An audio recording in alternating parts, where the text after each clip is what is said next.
ओम शांति। आज 10 अगस्त 2020 की मुरली में बाबा ने कहा, मीठे बच्चे, अपने स्वधर्म को भूलना ही सबसे बड़ी भूल है। अभी तुम्हें अभूल बनना है, अपने घर और राज्य को याद करना है।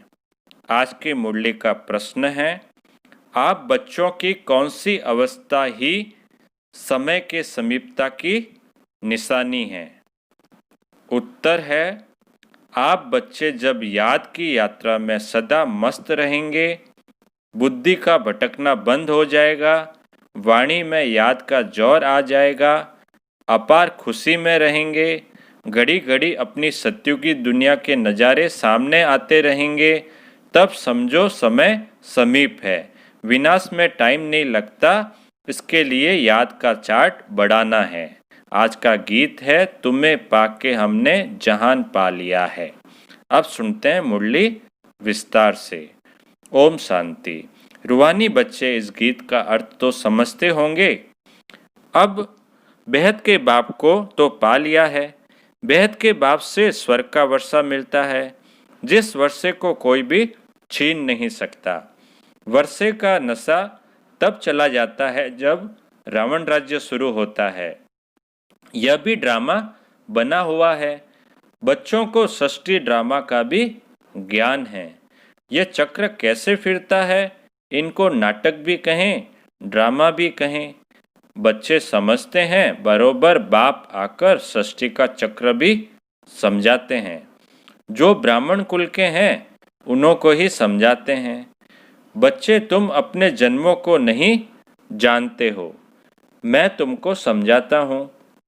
पहले तुम सुनते थे 84 लाख जन्म लेने आए, फिर एक जन्म मनुष्य का मिलता है। ऐसे नहीं है। पहले यही मानते थे ना, 84 लाख योनियों के बाद मनुष्य का जन्म मिलता है, परंतु ऐसा है नहीं। अभी तुम सब आत्माएं नंबरवार आती जाती हो। बुद्धि में आया है, पहले हम आदि सनातन देवी देवता धर्म के पूज्य थे, फिर हम ही पुजारी बने हैं। आपे ही पूज्य, आपे ही पुजारी, यह भी गायन है। मनुष्य फिर भगवान के लिए समझते हैं कि आपे ही पूज्य, आपे ही पुजारी बनते हैं। आपके ही यह सब रूप है। अनेक मत मतांतर है ना। तुम अभी श्रीमत पर चलते हो। तुम समझते हो हम स्टूडेंट पहले तो कुछ नहीं जानते थे, फिर पढ़कर ऊंच इम्तिहान पास करते जाते हैं। वह स्टूडेंट भी शुरू में तो कुछ भी नहीं जानते हैं। शुरू में पढ़ाई शुरू करते हैं जब तो कुछ नहीं होता है, धीरे धीरे पढ़ाई करते हैं, जब फिर पास होते जाते हैं और आगे बढ़ते जाते हैं। फिर इम्तिहान पास करते करते समझते हैं कि अभी हमने बैरिस्ट्री पास कर ली है। तुम भी अब जानते हो, हम पढ़कर मनुष्य से देवता बन रहे हैं, सो भी विश्व के मालिक। वहाँ तो है ही एक धर्म एक राज्य। कहाँ पर? सतयुग में। तुम्हारा राज्य कोई छीन न सके। वहाँ तुमको पवित्रता, शांति, सुख, संपत्ति सब कुछ है। गीत में भी सुना ना। अब ये गीत तुमने तो नहीं बनाए हैं, अनायास ही ड्रामा अनुसार इस समय के लिए यह बने हुए हैं। गीत जो भी है ये तो सब मनुष्य ने बनाए, लेकिन बाबा आप इसका अर्थ समझाते हैं। मनुष्यों के बनाए हुए गीतों का अर्थ बाप बैठ समझाते हैं। अभी तुम यहाँ शांति में बैठ बाप से वर्षा ले रहे हो, जो कोई छीन न सके। आधा कल्प सुख का वर्षा रहता है। बाप समझाते हैं, मीठे मीठे बच्चों, आधा कल्प से भी जास्ती तुम सुख भोगते हो, उससे भी ज्यादा। फिर रावण राज्य शुरू होता है। मंदिर भी ऐसे हैं जहां चित्र दिखाते हैं। देवताएं वाम मार्ग में कैसे जाते हैं। ड्रेस तो वही है, ड्रेस बाद में बदलती है। हर एक राजा की अपनी अपनी ड्रेस, ताज आदि सब अलग अलग होते हैं। अब बच्चे जानते हैं हम शिव बाबा से ब्रह्मा द्वारा वर्षा ले रहे हैं। बाप तो बच्चे बच्चे ही कहते हैं। बच्चों, तुम अपनी जन्मों को नहीं जानते हो। सुनती तो आत्मा है ना। हम आत्मा हैं, न कि शरीर। और जो भी मनुष्य मात्र हैं, उन्हों को अपने शरीर के नाम का नशा है। आजकल तो सबको नाम का नशा है, क्योंकि देह अभिमानी हैं। हम आत्मा हैं यह जानते ही नहीं। वह तो आत्मा सो परमात्मा, परमात्मा सो आत्मा कह देते हैं। अभी तुमको बाप ने समझाया है। तुम आत्मा सो विश्व के मालिक देवी देवता बन रहे हो। यह ज्ञान अभी है। हम सो देवता फिर क्षत्रिय घराने में आएंगे। 84 जन्मों का हिसाब भी चाहिए ना। सब तो 84 जन्म नहीं लेंगे, सब इकट्ठे थोड़े आ जाते हैं। तुम जानते हो कौन से धर्म कैसे आते रहते हैं। हमें तो अभी सब पता चल गया ना, कौन कौन सा धर्म कब आएगा, कैसे आएगा। हिस्ट्री पुरानी फिर नई होती है। अभी यह है ही पतित दुनिया। अभी दुनिया कौन सी है? पतित दुनिया है ना। जब भी तो परमात्मा आए हैं पावन बनाने, वह है पावन दुनिया। कौन सी है पावन दुनिया? सत्युग। कलयुग है पतित दुनिया, सत्युग है पावन दुनिया। फिर दूसरे दूसरे धर्म आते हैं। यहाँ कर्म क्षेत्र पर यह एक ही नाटक चलता है। मुख्य है 4 धर्म।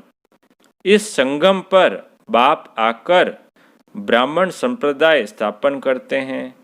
विराट रूप का चित्र बनाते हैं, परंतु उसमें यह भूल है। बाप आकर सब बातें समझाएं, अभूल बनाते हैं। बाप तो न कभी शरीर में आते हैं न भूल करते हैं। वह तो थोड़े समय के लिए तुम बच्चों को सुख धाम का और अपने घर का रास्ता बताने के लिए इनके रथ में आते हैं। न सिर्फ रास्ता बताते हैं, परंतु लाइफ भी बनाते हैं। कल्प कल्प तुम घर जाते हो, फिर सुख का पाठ भी बजाते हो। बच्चों को भूल गया है, हम आत्माओं का स्वधर्म है ही शांत। बच्चे भूल गए ना कि शांति हमारा स्वधर्म है। इस दुख की दुनिया में शांति कैसे होगी, इन सब बातों को तुम समझ गए हो। तुम सबको समझाते भी हो। आहिस्ते आहिस्ते सब आते जाएंगे। विलायत वालों को भी मालूम पड़ेगा यह सृष्टि चक्र कैसे फिरता है, इनकी आयु कितनी है। डबल फॉरेनर्स जो होते हैं उनको भी पता चलेगा ना। फॉरेनर्स भी तुम्हारे पास आएंगे, वह बच्चे वहाँ जाकर सृष्टि चक्र का राज समझाएंगे। यहाँ से ज्ञान लेंगे, फिर वहाँ जाकर अपने देशों में सृष्टि चक्र का राज समझाएंगे। वह समझते हैं कि क्राइस्ट गॉड के पास जाए पहुंचा। क्राइस्ट को गॉड का बच्चा समझते हैं।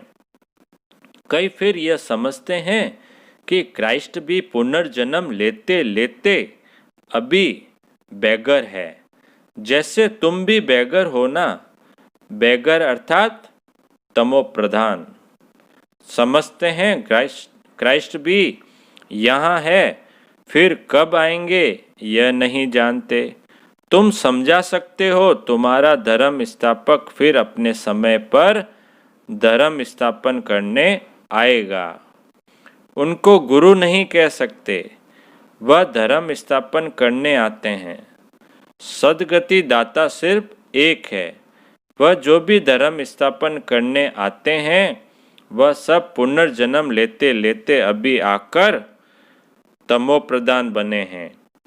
अंत में सारा झाड़ जड़ जड़ीभूत अवस्था को पा लिया है।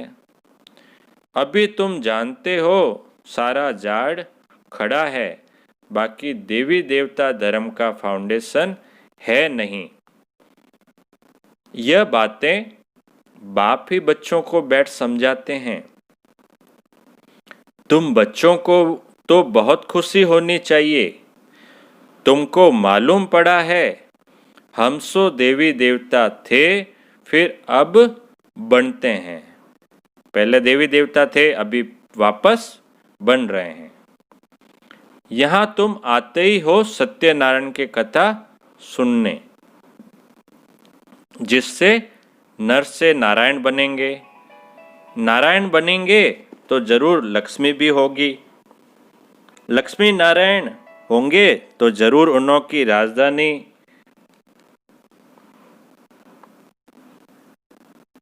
लक्ष्मी नारायण होंगे तो जरूर उनकी राजधानी भी होगी।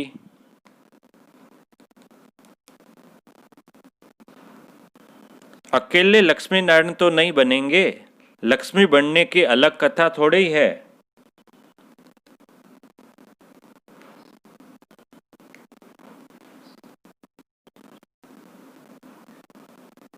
नारायण के साथ लक्ष्मी भी बनती है, लक्ष्मी भी कभी नारायण बनती है, नारायण फिर कभी लक्ष्मी बनते हैं।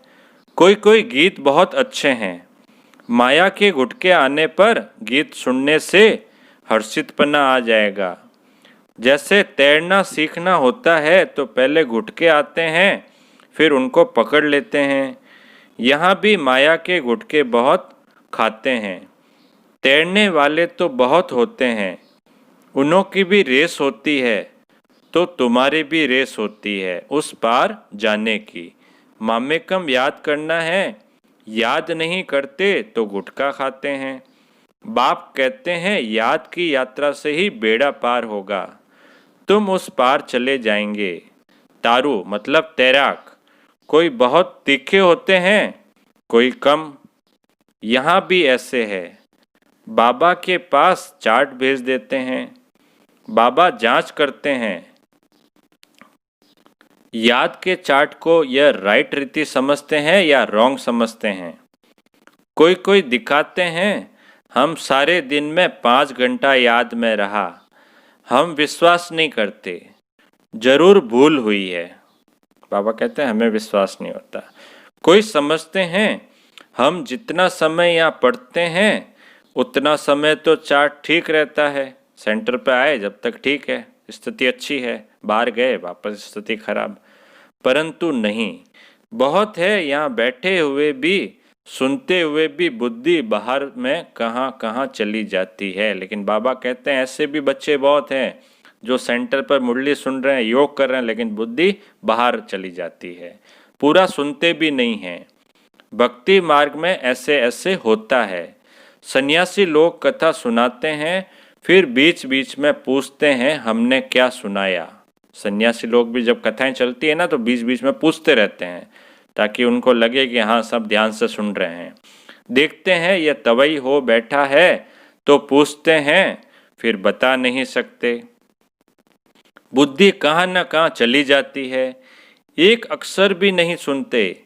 यहाँ भी ऐसे है, बाबा देखते रहते हैं, समझा जाता है उनकी बुद्धि कहाँ बार भटकती रहती है, इधर उधर देखते रहते हैं। ऐसे ऐसे भी कोई कोई नए आते हैं, बाबा समझ जाते हैं पूरा समझा नहीं है, पूरा अभी तक कोर्स अच्छी तरह नहीं समझा है, अच्छी तरह ज्ञान नहीं लिया है।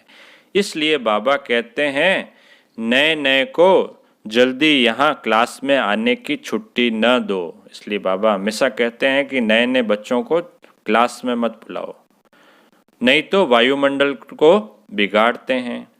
आगे चल तुम देखेंगे जो अच्छे अच्छे बच्चे होंगे यहाँ बैठे बैठे वैकुंठ में चले जाएंगे। कई बच्चे ऐसे भी होंगे जो यहाँ बैठे बैठे ही स्वर्ग में चले जाएंगे। बहुत खुशी होती रहेगी, घड़ी घड़ी चले जाएंगे, अभी टाइम नज़दीक है। नंबरवार पुरुषार्थ अनुसार तुम्हारी अवस्था ऐसी हो जाएगी।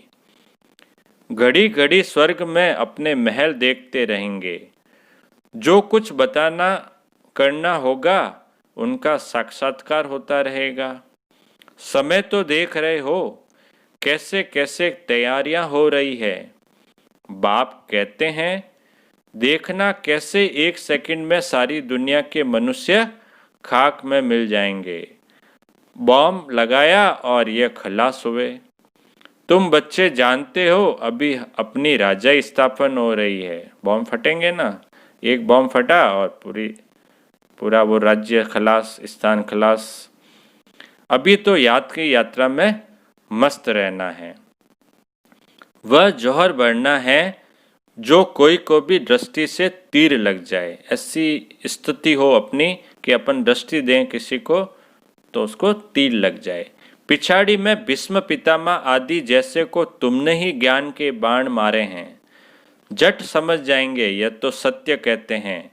ज्ञान का सागर पतित पावन तो निराकार भगवान है। कृष्ण हो न सके उनका तो जन्म दिखाते हैं। कृष्ण के वही फीचर्स फिर कभी मिल न सके। फिर सतयुग में वही फीचर्स मिलेंगे। सतयुग में मिलेंगे, धीरे धीरे तो फीचर्स कम होते जाते हैं। हर एक जन्म में हर एक के फीचर्स अलग अलग होते हैं।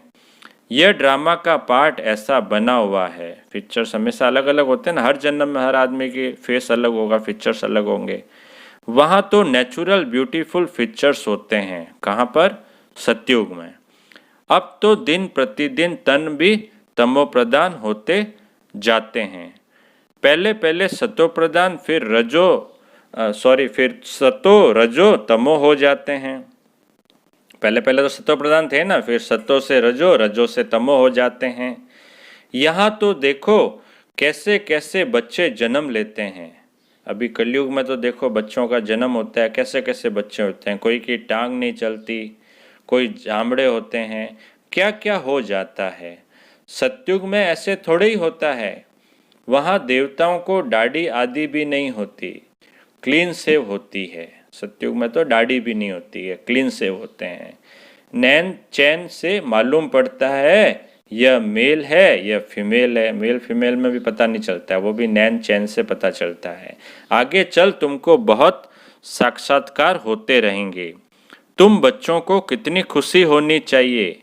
बाबा कल्प कल्प आकर हमको राजयोग सिखलाएं, मनुष्य से देवता बनाते हैं। यह भी तुम बच्चे जानते हो कि और जो भी धर्म वाले हैं सब अपने अपने सेक्शन में चले जाएंगे। झाड़ में बताया ना पूरा, सभी धर्मों के अलग अलग सेक्शन बने हुए हैं। आत्माओं का झाड़ भी दिखाते हैं ना, चित्रों में बहुत करेक्शन करते बदलते जाएंगे। जैसे बाबा सूक्ष्म वतन के लिए समझाते हैं, संशय बुद्धि तो कहेंगे ये क्या। आगे ये कहते थे अभी ये कहते हैं। बाकी लक्ष्मी नारायण के दो रूप को मिलाकर विष्णु कहते हैं। बाकी चार भुजा वाला मनुष्य थोड़े ही होता है। लक्ष्मी नारायण की चार भुजा बताते हैं ना, दो लक्ष्मी की है दो नारायण की है। चार भुजा वाला एक मनुष्य हो ही नहीं सकता। रावण के 10 शीश दिखाते हैं। ऐसे कोई मनुष्य होते नहीं। हर वर्ष बैट जलाते हैं, जैसे गुड़ियों का खेल है। हर वर्ष पुतला बनाते हैं ना रावण का, फिर जलाते हैं। मनुष्य कहते हैं शास्त्रों बिगर हम जी नहीं सकते। शास्त्र तो हमारे प्राण हैं। गीता का देखो मान कितना है, गीता का कितना मान सम्मान देते हैं। यहाँ तो तुम्हारे पास मुरलियों का ढेर इकट्ठा हो जाता है। सेंटर्स पे देखो कितनी मुरलियाँ पड़ी है, हमारे घर में कितनी मुरलियाँ इकट्ठी हो जाती है। तुम रखकर क्या करेंगे। दिन प्रतिदिन तुम नई नई पॉइंट्स सुनते रहते हो। हाँ, पॉइंट्स नोट करना अच्छा है।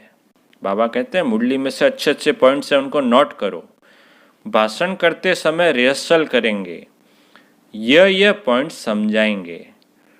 टॉपिक की लिस्ट होनी चाहिए। अच्छे अच्छे पॉइंट्स लिखो, टॉपिक लिखो, फिर उनकी लिस्ट होनी चाहिए। आज इस टॉपिक पर समझाएंगे, फिर बाबा कहते हैं अलग अलग टॉपिक पर समझाना है। आज इस टॉपिक पर समझाएंगे रावण कौन है, राम कौन है, सच क्या है, यह हम आपको बताते हैं। इस समय रावण राज्य सारी दुनिया में है। 5 विकार तो सब में हैं। बाप आकर फिर राम राज्य की स्थापना करते हैं। यह हार और जीत का खेल है। हार कैसे होती है? 5 विकारों रूपी रावण से। आगे पवित्र ग्रस्त आश्रम था, सो अब पतित बन गए हैं। लक्ष्मी नारायण तो फिर ब्रह्मा सरस्वती, लक्ष्मी नारायण सो फिर ब्रह्मा सरस्वती। बाप भी कहते हैं मैं इनके बहुत जन्मों के अंत में प्रवेश करता हूँ। तुम कहेंगे हम भी बहुत जन्मों के अंत में बाप से ज्ञान ले रहे हैं। यह सब समझने की बातें हैं, समझने की बातें हैं ना ये सब। लेकिन कोई की डल हेड बुद्धि है तो समझते नहीं हैं। कोई की बुद्धि डल है, कमज़ोर है, कमज़ोर बुद्धि वाले समझते नहीं हैं। यह तो राजधानी स्थापन हो रही है। बहुत आए फिर चले गए, बहुत आते हैं और चले जाते हैं और फिर आ जाएंगे। वो बाबा को छोड़कर चले जाते हैं फिर वापस आ जाते हैं। प्रजा में पाई पैसे का पद पा लेंगे, वह भी तो चाहिए ना। अच्छा, मीठे मीठे सिकिलदे बच्चों प्रति माता पिता बाप दादा का याद प्यार और गुड मॉर्निंग। रूहानी बाप की रूहानी बच्चों को नमस्ते। हम रूहानी बच्चों की रूहानी बाप दादा को याद प्यार और नमस्ते। अब आज की मुरली के जो मुख्य पॉइंट है, धारणा के लिए मुख्य सार। पहला पॉइंट है, सदा इसी नशे में रहना है कि हम अभी ये पढ़ाई पूरी कर मनुष्य से देवता सो विश्व के मालिक बनेंगे। हमारे राज्य में पवित्रता सुख शांति सब कुछ होगा, उसे कोई छीन नहीं सकता। दूसरा पॉइंट है, इस पार से उस पार जाने के लिए याद की यात्रा में अच्छा तैराक बनना है। माया के गुटके नहीं खाने हैं, अपनी जांच करनी है। याद के चार्ट को यथार्थ समझकर लिखना है। आज का वरदान है, श्रेष्ठ वेला के आधार पर सर्व प्राप्तियों के अधिकार का अनुभव करने वाले पद्मा पदम भाग्यशाली भव।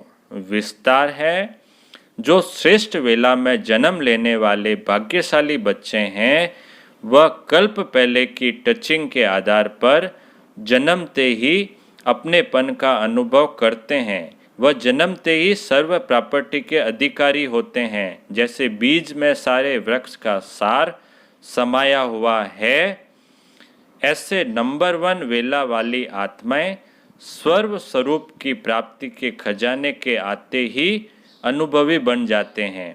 वे कभी ऐसे नहीं कहेंगे कि सुख का अनुभव होता शांति का नहीं, शांति का होता सुख का व शक्ति का नहीं। सर्व अनुभवों से संपन्न होते हैं। आज का स्लोगन है, अपने प्रसन्नता की छाया से शीतलता का अनुभव कराने के लिए निर्मल और निर्माण बनो। अच्छा, ओम शांति।